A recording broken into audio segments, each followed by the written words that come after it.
Good evening and welcome to Sunday Express. Hoping you have had a good Sunday. Obviously not a very good Sunday for Chelsea, but you have the latest, including what has been happening in sports, but as well as in the national sphere. The latest from President-elect William Ruto and the petition that is planned by Azimio to be filed at the Supreme Court tomorrow. We'll be giving you details as regards that petition. But for now, the highlights.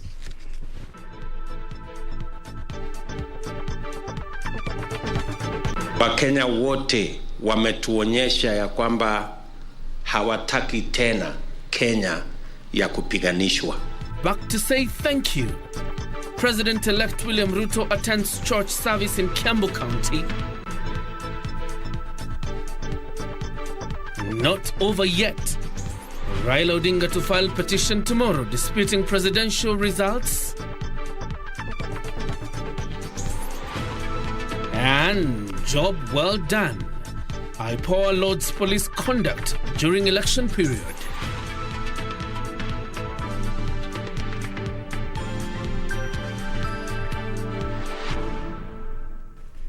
And of course, tonight we continue with the coverage of the election cycle up until when the Supreme Court is done with its decision on the petition that will be filed tomorrow by the Azimio la Umoja One Kenya coalition party. But for now, let's begin this bulletin.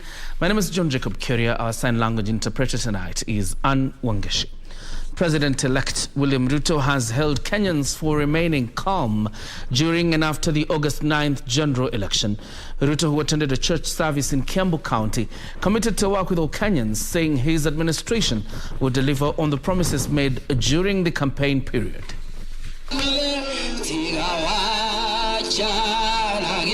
First Sunday after being declared winner by the Independent Electoral and Boundaries Commission Chairman Wafula Chebukati, President-elect Dr. William Ruto, accompanied by Deputy President-elect Rigathi Gachagua, attended a Thanksgiving church service at Gathiroine PCA Church in Githunguri, Kiambu County. It is here that Ruto thanked Kenyans for turning out in numbers to exercise their democratic right and showing him massive support. The true heroes of this election are the millions of Kenyans who woke up early and voted peacefully. Kenyans have also raised a new bar that in Kenya we have buried the politics of ethnicity, that we can vote for a plan, we can vote for issues, we can vote for an agenda. Ruto saying that during this period, Kenyans had displayed a high level of maturity for maintaining calm and going about their daily activities after the elections. Ruto committing to work with every Kenyan and steer the nation forward and complete all the stalled projects. Wakenya wote wametuonyesha ya kwamba hawataki tena Kenya ya kupiganishwa. Wakenya wote wamekubali ya kwamba tunaweza kupiga kura na turudi kazini na tuendelee na biashara zetu na watoto wetu warudi shuleni. He also vowed to continue to work with the church, saying religious leaders stood by him when he needed them the most. Mimi nataka niwahakikishie ya kwamba hakuna sehemu ya Kenya ambayo itawachwa nyuma katika uongozi wa serikali ya taifa letu la Kenya. Wale walitupigia kura, wale hawakutupigia, wote ni wa Kenya. Ruto and his deputy maintaining that President Uhuru Kenyatta will be accorded a conducive environment as he retires. Atakuwa na heshima yake, atakuwa na mahali pake kama kiongozi wetu ambaye atastaafu kama rais wa Kenya. President wetu atapata heshima yake kama ile ya Mwai Kibaki, ile ya President Moi, aende nyumbani kama retired president na atapata heshima yake ile ambayo inatakikana. Other leaders present taking issue with the anticipated case by Azimio la Umoja at the Supreme Court challenging the election results. We are ready for the court. I'm sure, Your Excellency, all those other handles and barriers you have dealt with, the last battle will be in court. Sisi tunasema ya kwamba nyinyi mkienda kotini, sisi tutarudi kwa wananchi. We shall respect your right to go to court and pursue your rights in court There is no time for vendetta. Hakuna wakati wa kuangalia mwenye hakutusupport. Tufanyia wananchi kazi. On the first Sunday after being declared winner by the Independent Electoral and Boundaries Commission, President-elect Dr. William Ruto attended a church service where he hailed Kenyans for maintaining calm and said that he's going to work with everyone, even those who did not vote for him. Nancy Okware, reporting for Sunday Express from PCA Gaduroine in Githunguri constituency, Kiambu County. And in the meantime, the Azimio la Umoja One Kenya coalition party leader Raila Odinga will be moving to the Supreme Court tomorrow to file a petition challenging the declaration of William Ruto as the president-elect. Speaking during a rally held at Kamukunji grounds in Kibra, Azimio One Kenya coalition party leaders threw their weight behind the move, saying Raila's victory was stolen.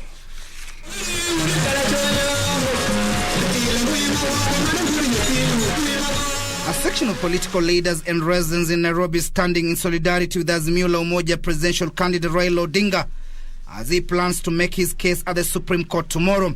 Naombea Raila Odinga atapata hii kiti. Hii kiti haendi.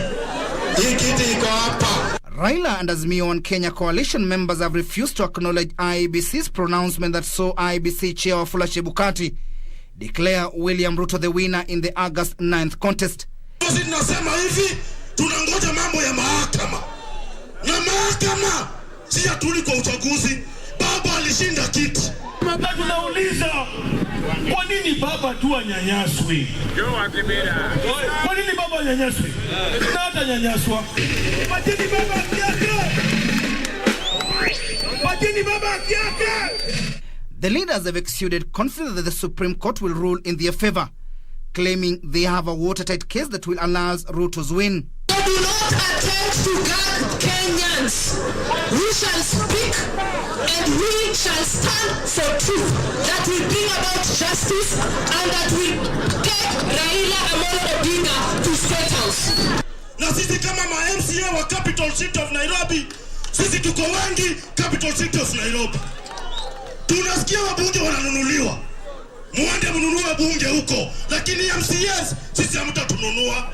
They at the same time accuse the police of harassment, even as they demanded the release of one of their own, who was arrested a fortnight ago for allegedly causing chaos during the elections. As we speak now, one of us, DCI, has hold for 15 days. It is not right in the law. It is not right in the law. And they are still looking for others.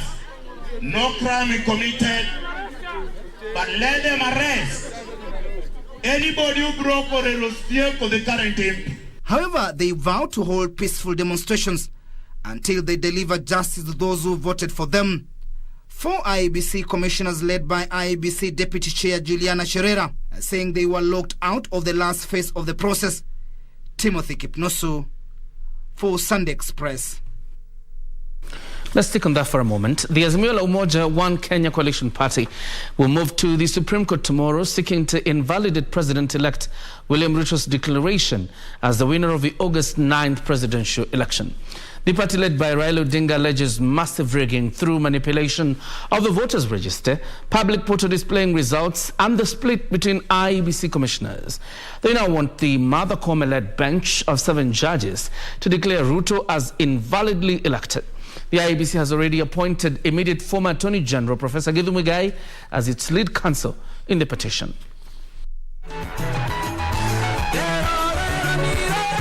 Though the exact form of a petition to be filed by Raila Odinga and the Azimio party is yet to be known, it is emerging that the coalition will be relying on experienced lawyers seeking to invalidate President-elect William Ruto's win. At the heart of a petition is a KPMG report on the voters' register that was published a month before the general election that revealed double registration in some instances and registration using fake identity or fictitious IDs. The movement of voters from one polling centre to another in instances where voters complained of being unaware of a movement is also likely to feature in the petition. The split between IEBC chairperson Wafula Chebukati and 4 of the 7 commissioners of the electoral body is likely to feature as Azimio claims that the results announced by Chebukati had not been verified by the plenary of a commission. Azimio also alleges that it has audited the public portal displaying Forms 34A and B and discovered that it was open to manipulation through hacking. The voter turnout across the country and in some areas regarded as the bedrock of support for the Kenya Kwanza Alliance will also feature in the petition. Siaya Governor-elect James Orengo, outgoing Busia Senator Amos Wako, and Senior Counsel Feroz Noruji will be the Azimio lead counsels, assisted by a battery of lawyers. Kenya Kwanza is said to have lined up senior counsels Fred Ngatia and Ahmed Nasir Abdullahi, who were major players in the upholding of President Uhuru Kenyatta's win in 2013, as they seek to convince the Supreme Court to uphold their win. The IEBC has also appointed immediate former Attorney General Githu Muigai as its lead counsel, and will also be assisted by a set of lawyers defending the IEBC and its chair Wafula Chebukati. And as Azimio moves to court Monday, all eyes will shift to the 7 judges of a court led by Chief Justice Martha Koome, who is the president. Others are the court's Vice President Philomena Mwilu, Judges Smokin Wanjala, Mohamed Ibrahim, Njoki Ndungu, Isaac Lenaola, and William Ouko. Azimio have 24 hours after filing the petition to serve the respondents, who include the IEBC, Chairperson Wafula Chebukati, and President-elect William Ruto, who will file their responses to the petition within 4 days, marking the beginning of a rigorous hearing of the petition. Sticking with the elections, Independent Policing Oversight Authority (IPOA) has commended the National Police Service for the good management of the just concluded general elections. In a statement, IPOA Chairperson Anne Makori said that the police were better organized and prepared towards the management of security across the country compared to 2017. IPOA is, however, investigating cases of misuse of power by police officers in 7 counties. The conduct of the National Police Service in the just concluded August election has been commended by the Independent Police and Oversight Authority (IPOA). Through a statement, IPOA Chairperson Anne Makori says, unlike in 2017, police were able to conduct well-coordinated security debriefing during and after the elections that helped gather necessary intelligence to neutralize any security threats on time. IPOA has, however, revealed that some cases ranging from assault to harassment were recorded in 7 out of 47 counties where its officials were monitoring the election. The 7 are Gasen in Tana River, Mbalambala in Garissa County, Eldas in Wajir where an IBC official was shot at, Tiati in Baringo County, Eldoret in Uasin Gishu County, Webuye in Bungoma East and Arena Estate in Kisumu County. The authority further recommends that the National Police Service and the National Police Service Commission considers better strategies to address police welfare during the elections. The police have also been urged to cooperate with IPOA officers as they discharge their mandate as provided for in the law. For Sunday Express, I'm Gladys Mungai. Some sad story here. Mother of 4 in Ngatarungai, Kajiado County, is appealing to well-wishers to come to the aid of her ailing children to enable them access medication. Mary Wariga says her last-born child, aged 5, has undergone 3 successful heart surgeries from India, thanks to well-wishers, but the child is not able to obtain requisite therapies due to financial constraints. Another child is suffering from cerebral palsy, which also needs medication. When we arrived at Mary Wariga's rental home in Ongatarungai, Kajiado County, she was joyous. At least someone somewhere will hear her sad story and help her and the children. Vile ni nasurvive na hii maisha yangu, hakika ni hali gumu sana. Maana niko na watoto wawili ambao ni disability. Huyu Pauline wa Maitha ambaye ni 10 years na huyu Faith Wangeci ambaye ako na disability ya Down syndrome. Na sasa hawa watoto kama hawangekuwa na disability na kama hawangekuwa wanapitia shida magonjwa, wote wangekuwa shule. The mother of 4 narrates how her youngest child, Faith Wangeci, has successfully undergone heart surgeries in India thanks to well-wishers. However, the biggest challenge is attending to clinics and therapy session fees for Faith. Kenyatta sio free. Kutolewa kama hiyo fairo ini niansiane na hiyo kwenda clinic Kutoroa failo inakuaga 1,000 na 150. Hiyo ni kutoroa failo. Kutoka hapo akiandikiwa picha ya moyo ili waone hiyo moyo vile imefanywa repair 3 vile inaendelea, inaitagwa echo. Hiyo picha ya moyo inakuaga 3,500, na mnaona vile hali ya maisha imekuwa gumu. Wariga has another problem to manage. Another of her children suffer from cerebral palsy. She too needs medication and special care. Mungu ni alinipatia huyo ako mlemavu, ni amenipatia huyo ako pia disability, na ni amenipatia huyo ambaye ni msima hayuko mahali, ambaye anasoma ako grade 1. Ndio napiga duri ya usaidizi. Mimi nimenunua pampers mpaka yani maisha imempeleka, nimeshakuwa na depression, nakuwa na kusahau mpaka na kusahau watu.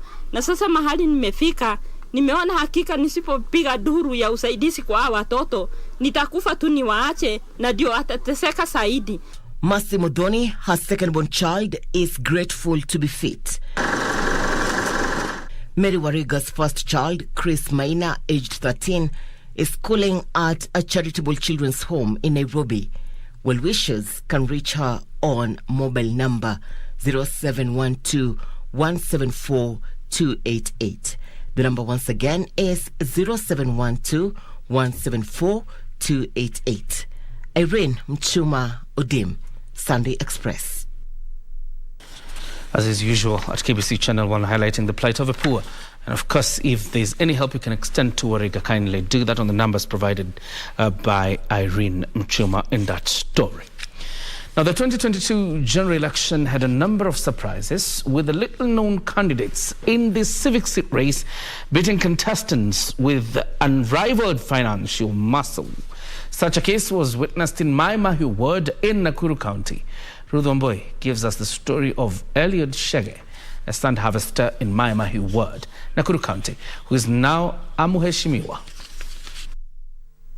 In Mai Mahiu ward, Naivasha, humble beginnings can only be best described by 33-year-old Eliud Shege, a sand harvester turned MCA-elect for Mai Mahiu ward. Kuna siku kumekuwa na tumefungua mahali tunachota mchanga, nao vijana wengi wakaandamana sana, na walipigwa na polisi, wengine wakauliwa, na wengine wakabaki na majeraha kubwa. Hakuna mkono yote ya serikali tuone ya kutusaidia. Na nilipokaa na wao chini nikawaambia, imefika mwisho na hakuna siku nyingine tutaandamana kwa barabara tukitafuta haki yetu. Ndipo tukaongea kwa pamoja, tukakubaliana ya kwamba mimi nitasimama.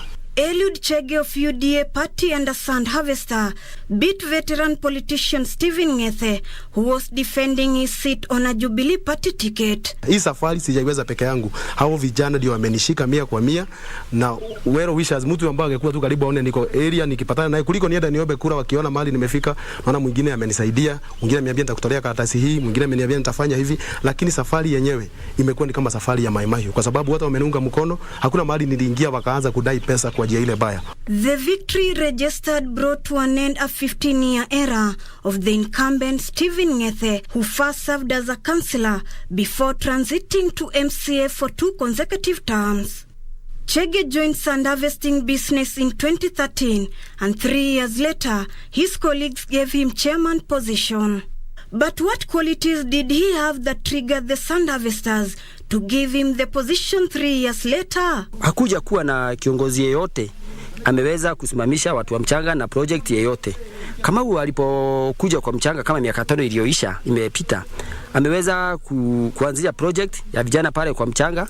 Ameweza kuwa akisanya shilingi 50 kwa hawa vijana wa mchanga, vijana 400, na wameweza kujenga nyumba yao ya gorofa pale.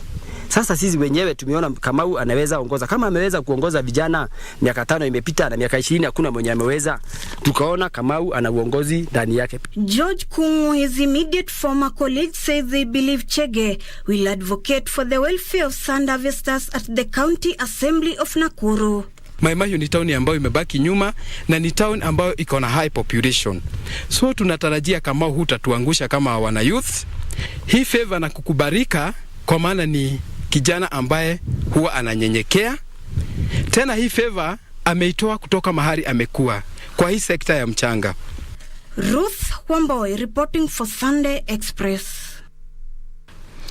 To another sad story, police have commenced investigations into the murder of a Miraa businesswoman in Maua Town, Meru County.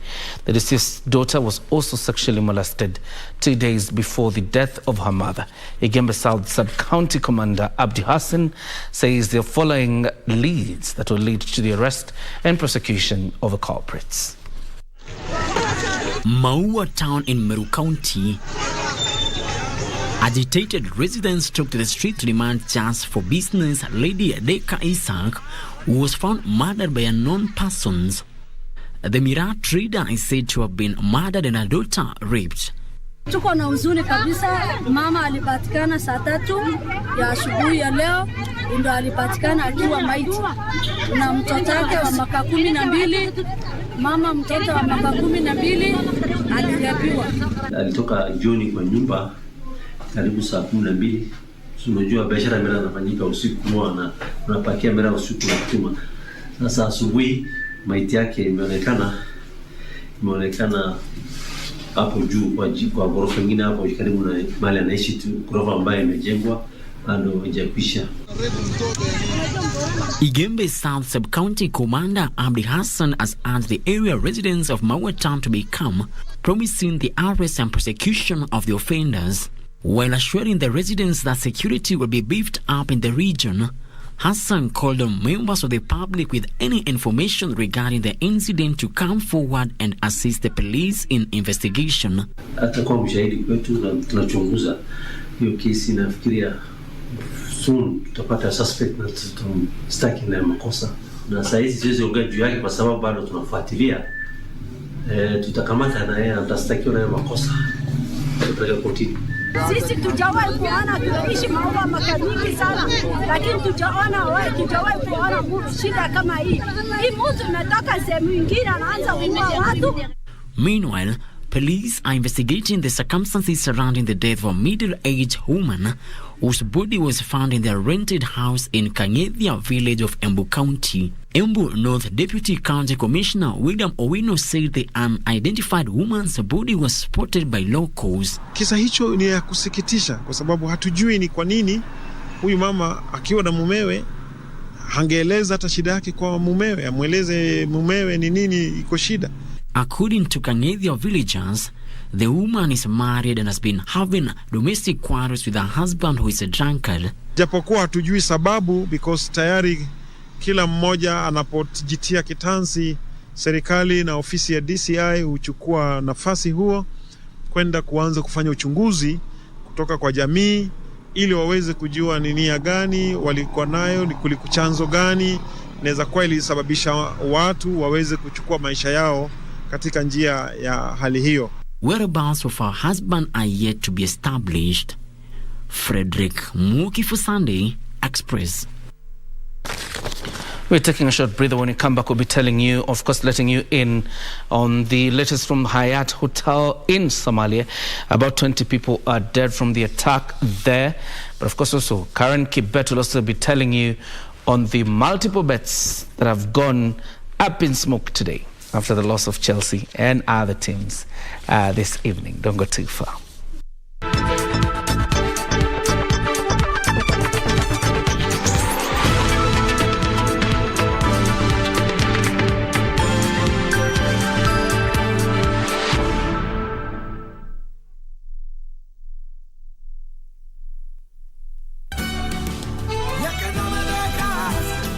Be aware that you had nothing to do with it.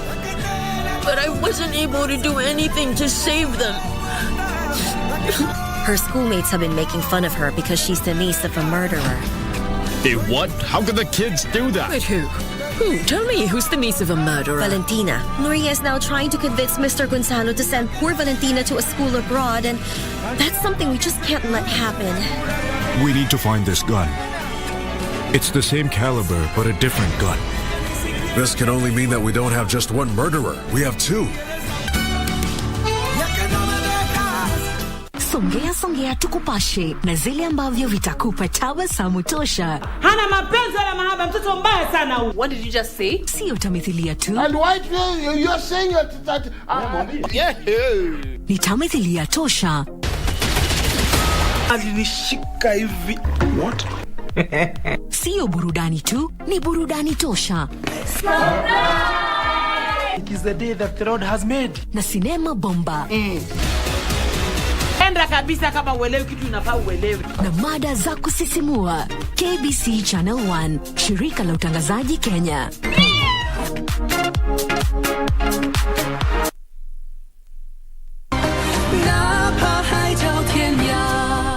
If you should ever dare do anything to hurt my sister, I'm not going to go easy on you. I'm guessing that he's already fallen for you. He wanted it to happen. Come on, stop it. When your troops intercept Karen's rebels, please leave Karen to me. I wish to deal with him myself. Huh? Why would you two be in my study?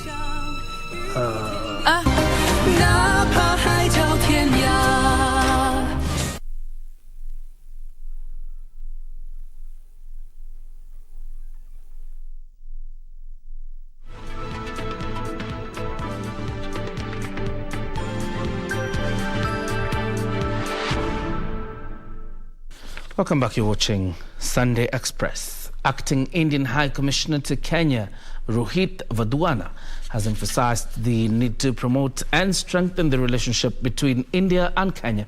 Speaking during the signing of a memorandum of understanding between Apollo Hospitals Enterprises of India and Kenya's Burma Healthcare, Vadwana lauded the solid cooperation between India and Kenya on health matters.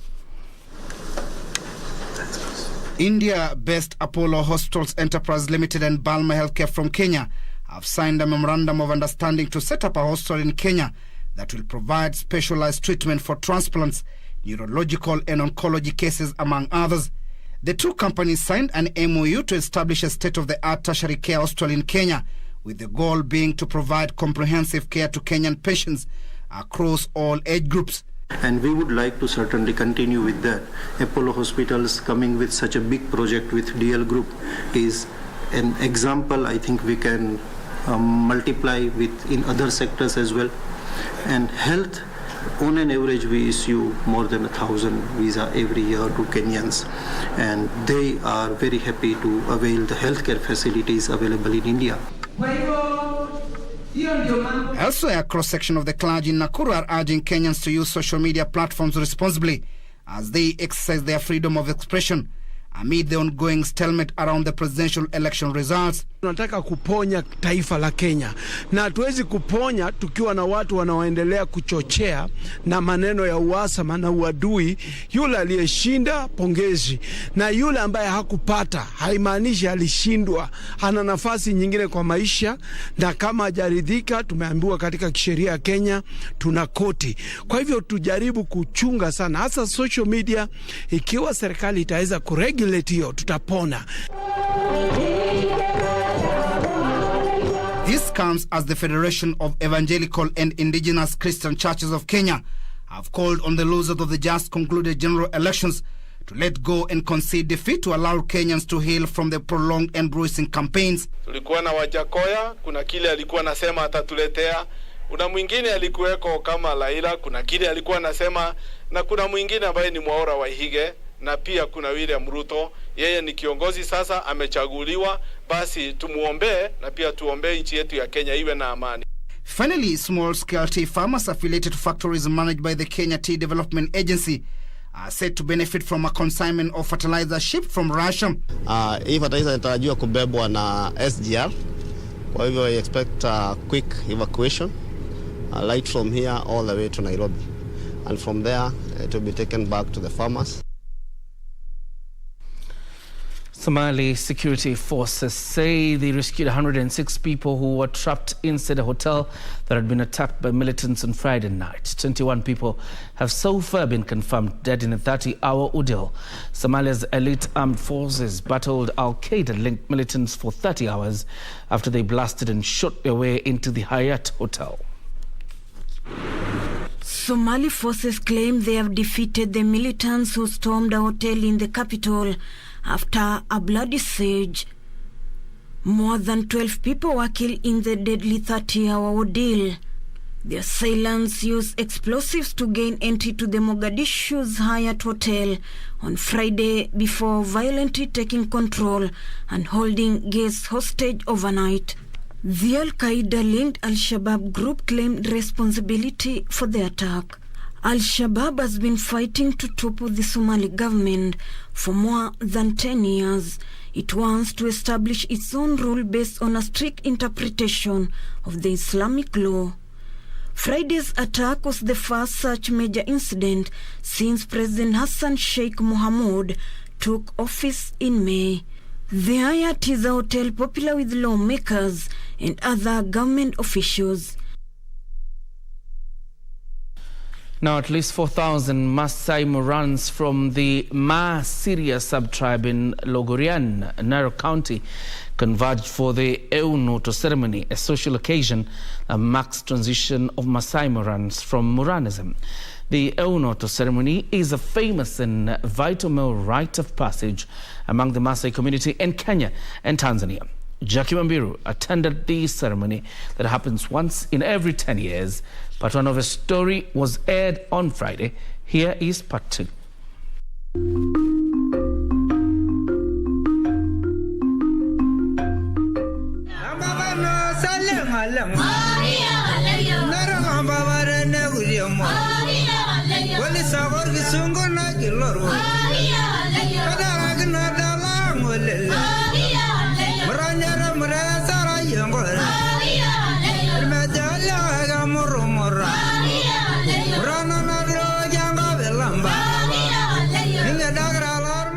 Dawn comes with an entourage of 2 formations of the Maasai Morans.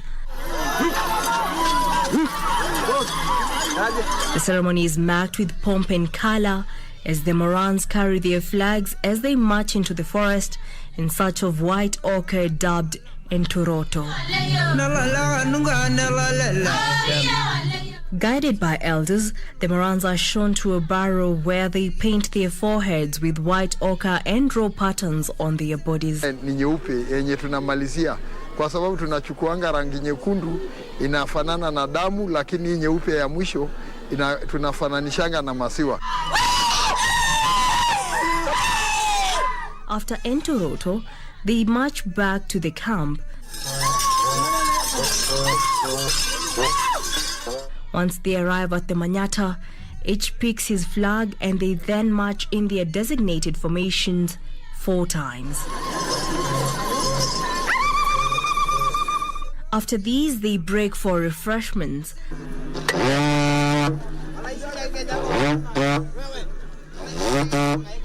A horn is then blown to recall the Morans to the Manyata, where the men considered to be sacred are presented to them. Later, the sacred man marched to the Osinkira.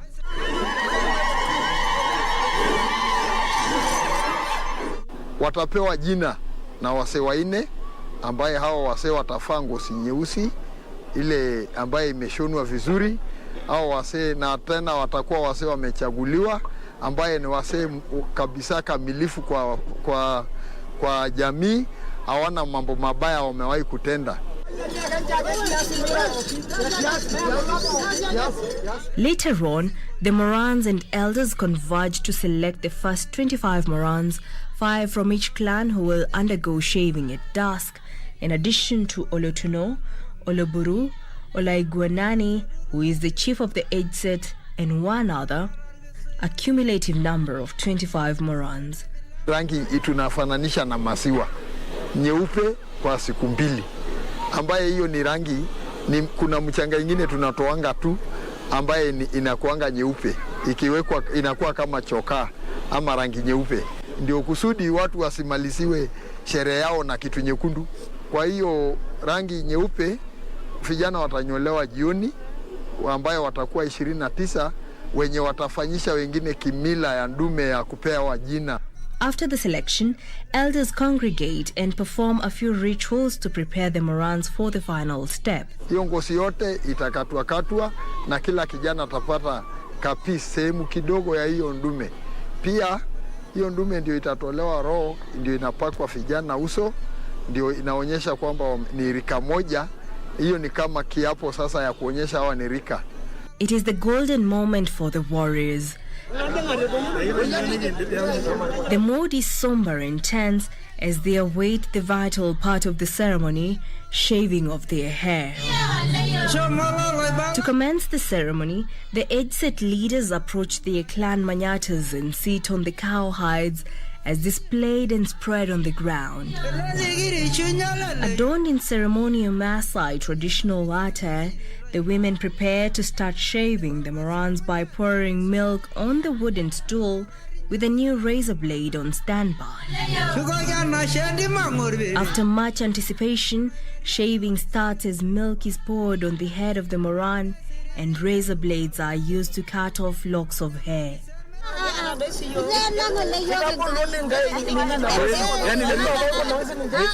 Other Morans gather to watch as their counterparts part ways with their locks of hair, which some have kept for more than 5 years, a fate that now awaits them.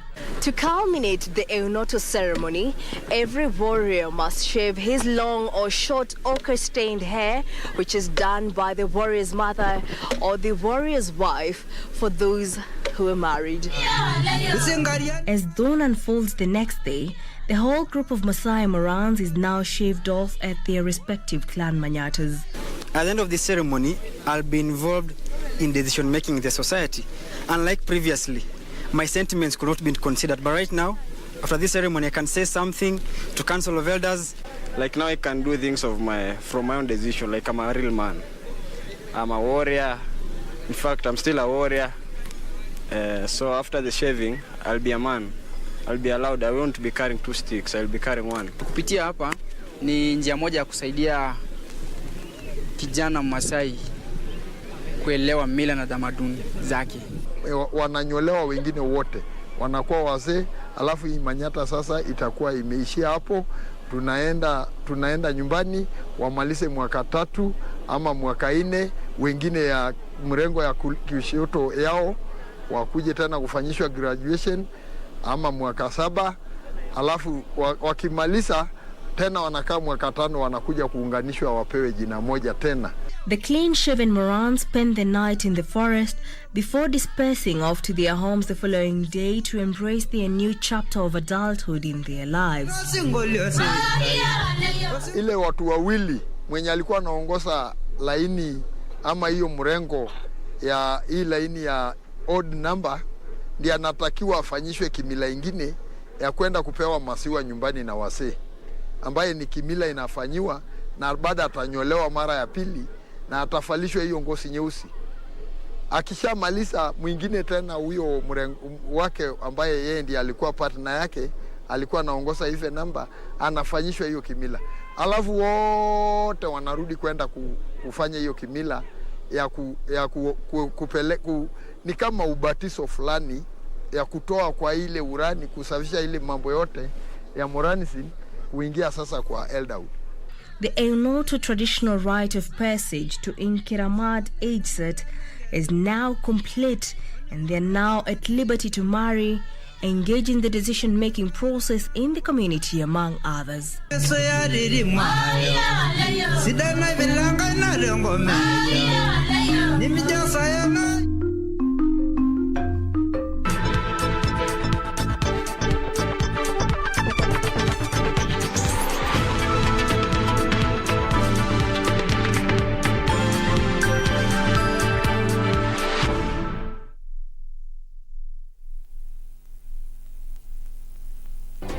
Do you have a news story to share with KBC? Get in touch swiftly on email news@kbc.co.ke or call 0723-892-654 or 0734-780-124.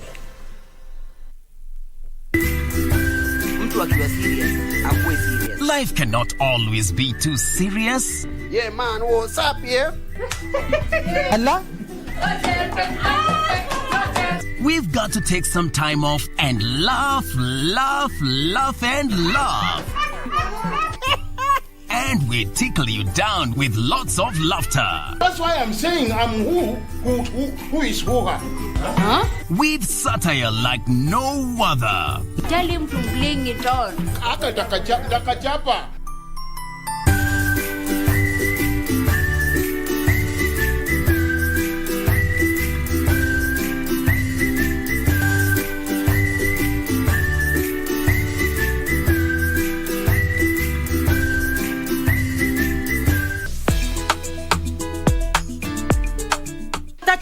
basi wewe. Na isitoshe utaosha hata vyombo. Mimi nioshe vyombo mimi? Hata unacheza. Mwanaume mzima mimi nioshe vyombo kwa sababu ya kukula chakula ya hoteli hii mimi. Wait. Mogaka. Kwa ofisi. Plani umepita. Tangu lini mnaekea mimi michele hivi kama patko? Chukua nyama rudisha huko. Mimi unapenda kusumbua sasa. Sipendi kusumbua. Leta bwana. Kwa mtu mimi nataka uchafue. Nani nione taja jina yake saa hivi.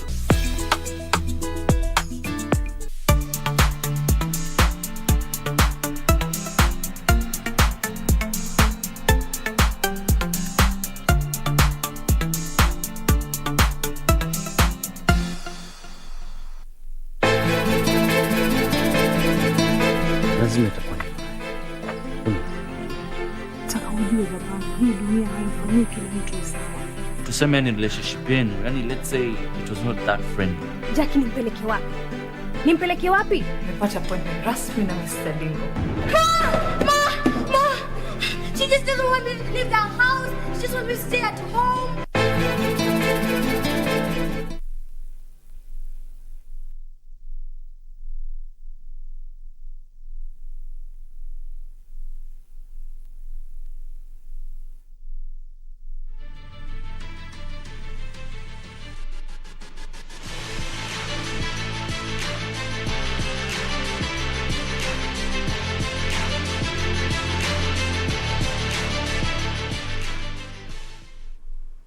Welcome back to Sunday Express. Let's now delve into matter sports. My name is Karen Kibet. Now, the national cricket team, which will play Nepal in the 5-match T20 series next week at the Nairobi Gymkhana grounds, has been named. The squad, which was announced today by Cricket Kenya, consists of 14 players led by Shem Ngoje. The series will get underway on Thursday next week and end on the 5th of next month, and will mark the return of the international cricket in the country after a decade. A lot will depend on senior batter Alex Obanda, who has experience of playing 49 ODIs and 42 T20s. Wicket-keeper batter Ifran Karim also has some experience under his belt. The bowling attack will be led by Nehemiah Odhiambo. The chairman of Cricket Kenya, Manoj Patel, says he is delighted with cricket returning to the country after a long lull.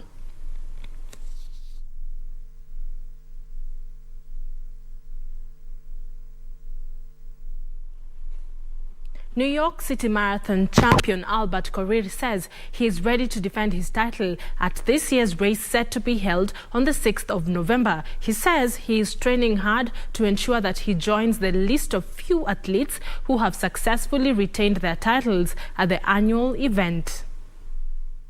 Korir won the 50th edition of the event last November, 2 years after finishing second. He'll be joined in the men's field by his compatriot Ivan Sibet, 2021 runner-up Mohamed El Arabi of Morocco, along with 2020 London Marathon winner Shura Kitata of Ethiopia. Career of Kenya.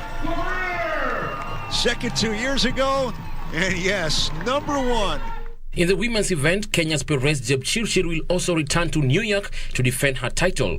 She won last year's marathon 4 months after winning gold at the Tokyo Olympics, and she has said she's eyeing the course record in New York after finishing 8 seconds off the mark last year. She is also the 5th fastest woman in history, having won the 2020 Valencia Marathon in 2 hours, 17 minutes and 16 seconds, making her the fastest entrant for the women's race in New York. She will be joined by world silver medalist Helen Obiri, who will be making her marathon debut. The women's field will also include last year's runner-up Viola Cheptoo of Kenya, Ethiopia's Goto team Gebre Selassie, Israel's Lona Salpeter, America's Des Linden, Sarah Hall and Emma Bates are also set to compete. Gabriel Selassie won the World Championships Marathon in Eugene, Oregon last month, with Salpeter earning bronze. Moving on, Ukraine's boxer Alexandra Usyk took a second consecutive victory over Britain's Anthony Joshua to defend his unified WBO, WBA and IBF World Heavyweight titles over the course of an epic 12-round battle in Jeddah, Saudi Arabia. The result infuriated Joshua. He picked up 2 championship belts and threw them out of the ring before storming off briefly. Take a look. Really well visible. He stays outside that lead leg beautifully. In a clash billed as the rage on the Red Sea, a spirited Joshua showed some aggressiveness and intent.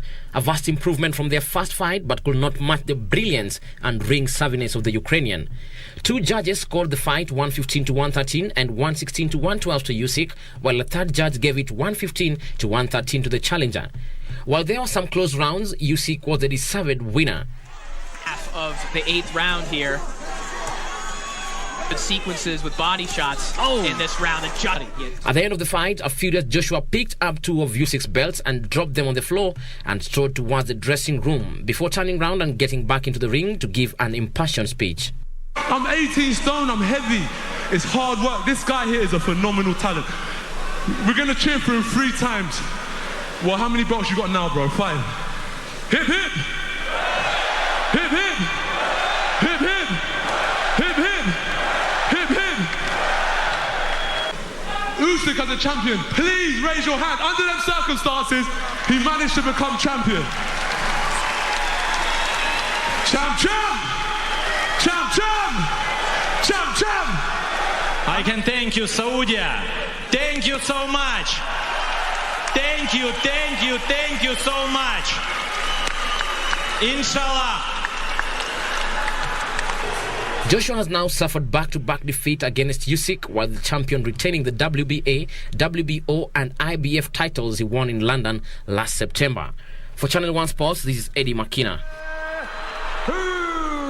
Thank you, Eddie, for that report. Congratulations to Usyk. Anthony Joshua lives to fight another day. Now, finally, Brighton scored 2 goals from 2 shots on target to maintain their unbeaten start to the season with victory over West Ham, who remain without a goal or a point this season. The victory of Brighton stretches their unbeaten run to 8 games, while West Ham have now had 38 shots in their opening 3 league games without scoring a goal.